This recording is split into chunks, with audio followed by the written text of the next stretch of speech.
Unfortunately, mod projects sometimes die. Not every project makes it over the finish line, even though their developers have always intended it to finish it up and release it to the public. This could be for several reasons, like the developer facing some real-life issues, or too many team members end up leaving the project, or maybe the developers just end up running out of steam and start to lose interest in the project. I think that last one especially happens a lot. But for all the mods that have died out there, some others might end up making an unexpected return. It's very rare for that to happen, but it's definitely possible. And today, I'm going to talk about a rather large mod project that has made an unlikely return from the dead. I'm talking about Half-Life Absolute Zero.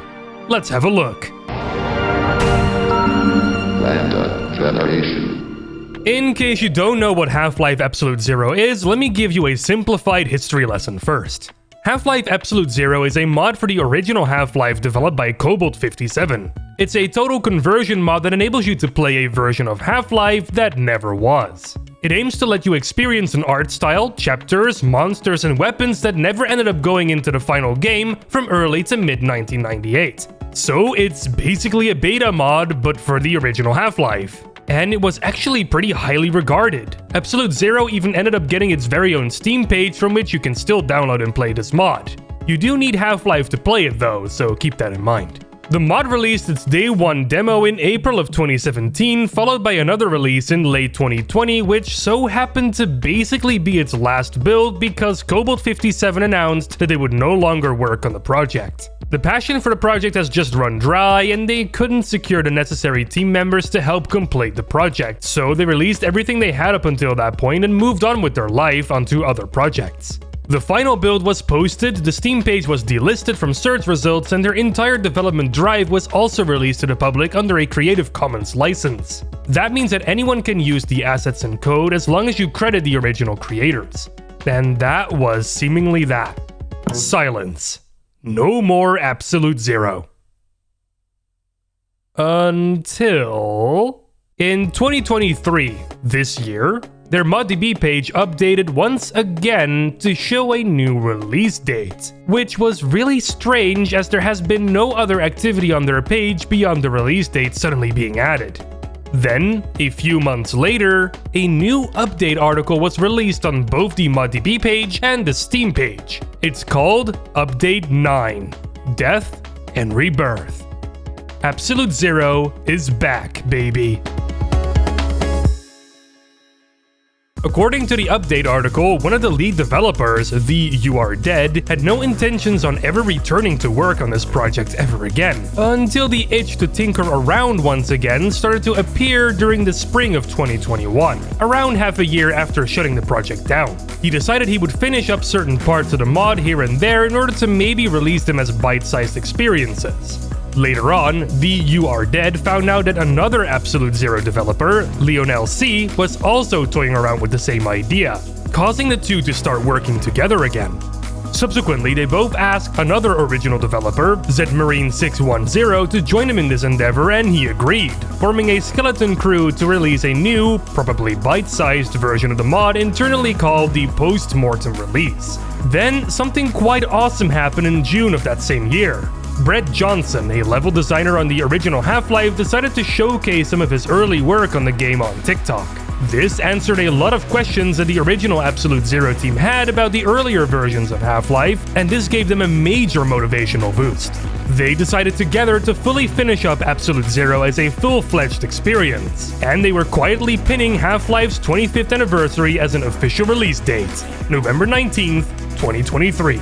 All seems to be going well and good with this new fire burning in the developers. But this fire would unfortunately not bloom this bright for very long. Screams and Whispers. The original version of the Blast Pit chapter has been a chapter that the original team was struggling with all the way back in the day with the day 1 release of the mod. And they hit those same struggles once again, ruining their momentum and stopping progress for a good few months. They have since been making good progress on Absolute Zero again though, and this new version will still be released on the 19th of this month. But it will be released in active development instead of it immediately being a full release like what they planned. They state here that they have no real idea about what they will release exactly on the 19th, but they do want to make sure that whatever they release will be playable without the use of the developer console. They will likely include bits and pieces from the Screams and Whispers, Abandoned Silo, and Cliffhanger chapters, and a few other maps. On a Rail is a chapter that is not ready yet though and will need some more work before it can be included. They claim as well that their main goal right now is to release what they can to the public and to keep the rougher bits to the post-mortem branch, which not everyone can access immediately, but this might change in the future. Further on in this article, they also answer some questions the public might have, like why people should trust them to finish the project now. And they answer that by stating that they are no longer entirely burnt out and that the original team is back together again, unlike the 2020 situation.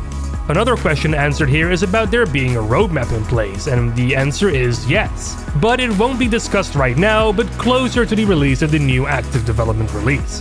And lastly, an answer about the Creative Commons assets and if the newly created stuff will adhere to this license model as well.